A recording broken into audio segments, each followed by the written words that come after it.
Assalamualaikum warahmatullahi wabarakatuh.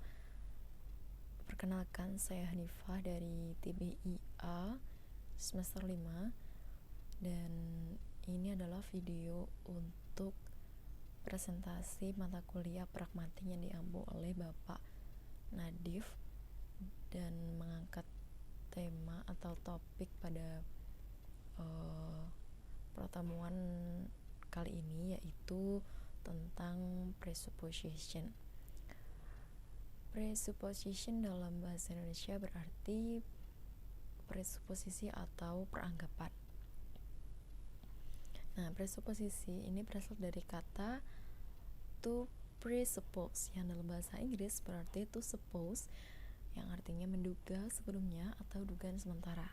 Dalam arti sebelum pembicara atau penulis mengujarkan sesuatu dan ia sudah memiliki dugaan sebelumnya tentang lawan bicara atau yang dibicarakan. Nah, arti dan fungsi dari peranggapan ialah untuk memberikan anggapan atau prediksi yang dianggap sesuai dengan penggunaan yang ada dalam kalimat yang diucapkan, sehingga mampu memberikan kesimpulan atau asumsi awal penutur sebelum melakukan tuturan, bahwa apa yang akan disampaikan juga dapat dipahami oleh mitra tutur. Nah, contoh-contohnya yaitu ada saya memilih, ini ada dua percakapan antara, saya sebut saja A dan pihak B. Nah, yang A ini, saya memilih buku Laskar Pelangi karya Andrea Hirata. Lalu yang B ini menjawab, buku itu mendapat penghargaan bestseller kan, gitu. Nah, dari contoh percakapan tersebut bisa kita simpulkan bahwasanya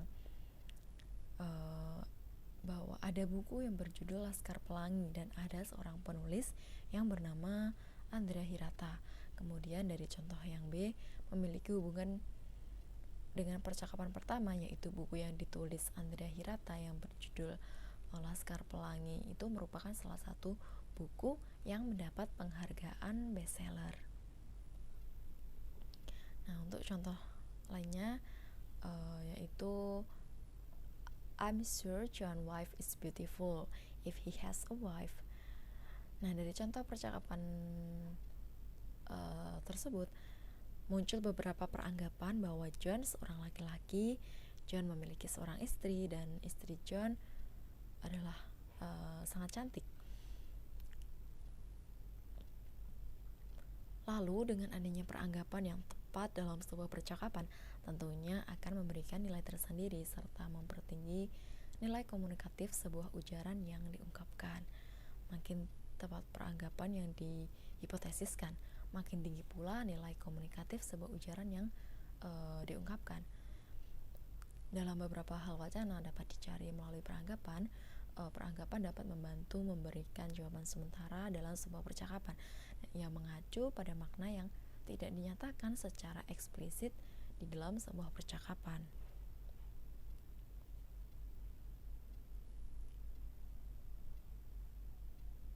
Nah, sebagai kesimpulan tentang teori presupposition atau presuposisi, yaitu adalah cabang dari kajian pragmatik yang berhubungan dengan adanya makna yang tersirat atau tambahan makna dari makna yang tersurat. Nah, gimana nih maksudnya? Nah, jadi peranggapan selalu muncul dalam setiap percakapan karena dalam percakapan pastinya memiliki makna yang implisit yang dapat diketahui oleh beberapa faktor yang mempengaruhi munculnya sebuah peranggapan tersebut. Nah, setelah kita tahu apa itu makna dari presupposition dan juga contoh-contohnya dari presupposition, nah selanjutnya kita akan membahas tentang property of presupposition. Nah, yang pertama ada kontensi under negation. Maksudnya apa ini? Nah, maksudnya meskipun kalimat positif diubah ke kalimat negatif, maka presuppositionnya tetap sama. Jadi yang dinamakan presupposition, maupun itu kalimat negatif atau kalimat positif, presuppositionnya tidak akan berubah.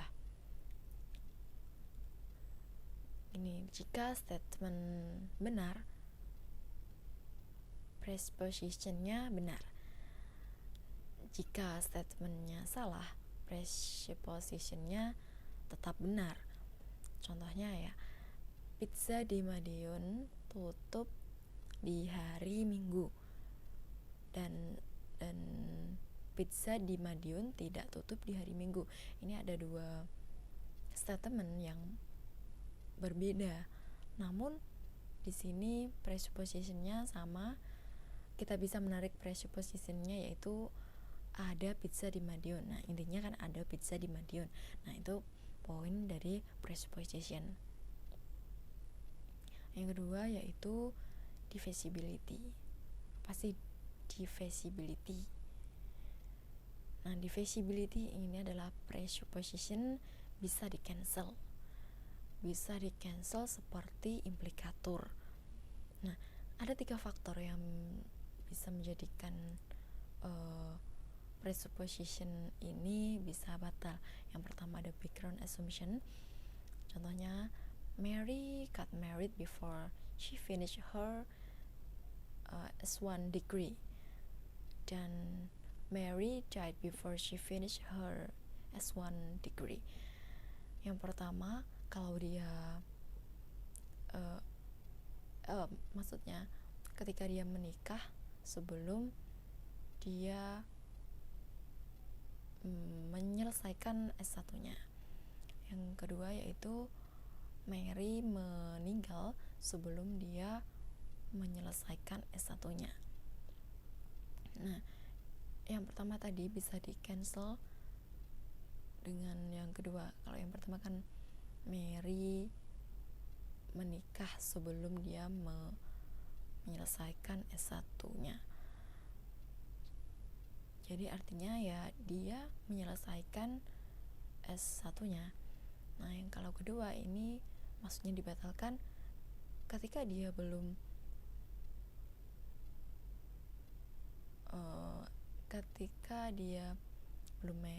ketika dia married dan sebelum menikah. Maksud saya dia married sebelum dia menyelesaikan S1-nya. Tapi ternyata dia atau Mary ini meninggal. Jadi presupposition ini bisa dikatakan cancel. Yang kedua yaitu conversational implicature.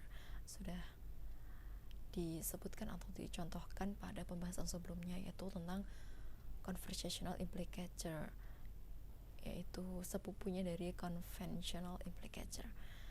Nah, yang terakhir ini adalah curtain discourse context. Nah, contohnya adalah there is no king of France, therefore the king of France isn't bald. Namun ternyata di sana ada raja di Prancis. There is king of France gitu. Mungkin itu sedikit ulasan atau review dari pembahasan presupposition yang telah di-share oleh Bapak Nadif. Semoga bisa jadi pelajaran untuk kita semua, dan selamat belajar teman-teman semua. Billahi taufiq wal hidayah. Assalamualaikum warahmatullahi wabarakatuh.